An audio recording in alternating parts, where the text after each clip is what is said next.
آج کے درس میں 3 طلاقوں کا ذکر آیا، برائے مہربانی وضاحت فرما دیں کہ کیا ایک وہی وقت میں یا ایک نشست میں 3 مرتبہ طلاق کہنے سے طلاق واقع ہو جاتی ہے، یا کہ وقفے سے، جیسے کہ پہلی طلاق کے بعد 1 ماہ یا کچھ عرصہ وغیرہ؟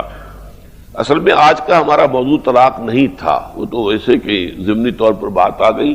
یہ ساری ہم تفصیل کے ساتھ جو ہے سورہ بقرہ کے اندر پڑھ چکے ہیں پورا قانون۔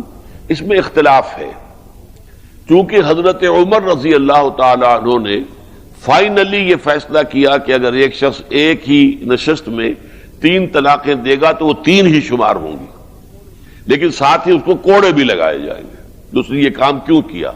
اس لیے کہ بہتر طریقہ جو اگر آپ کو طلاق دینی ہی ہے تو وہ یہی ہے کہ ایک طلاق دیں، اس کے بعد پھر جو ہے وہ 1 مہینے کے بعد پھر دوسری طلاق دیں، اور اسی کے بعد تیسری طلاق کی نوبت ہی نہ آنے پائے، تاکہ اس کے بعد سیپریشن ہو جائے، عدت ختم ہو گئی تو اب دوبارہ اگر چاہیں تو نکاح ہو سکتا ہے، لیکن اگر تیسری طلاق دے دی تو دوبارہ نکاح بھی نہیں ہو سکتا آپس میں۔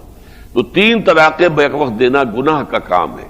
البتہ گناہ کا کام تو ہے، لیکن حضرت عمر نے اسے چونکہ نافذ کیا تو اہل سنت جو ہے، یعنی حنفی، مالکی، شافعی، حنبلی، چاروں وہ سمجھتے ہیں کہ یہ 3 طلاقیں ہی ہو جاتی ہیں اور وہ مغلظ ہو جاتی ہیں۔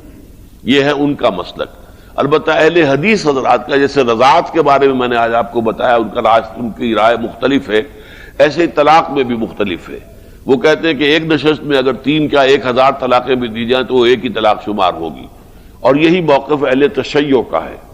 تو اہل سنت میں سے اہل حدیث اور باقی ادھر سے اہل تشیع، ان کے نزدیک ایک وقت میں طلاقیں چاہے کتنی بھی دے دی جائیں وہ ایک ہی شمار ہوں گی۔ لیکن سنت کے جو 4 ہمارے مکاتب فقہ ہیں، یعنی مالکی، حنفی، حنبلی، شافعی، ان کے نزدیک 3 طلاقیں اگر ایک وقت میں دی جائیں گی تو وہ 3 ہی ہوں گی اور طلاق مغلظ ہو جائے گی۔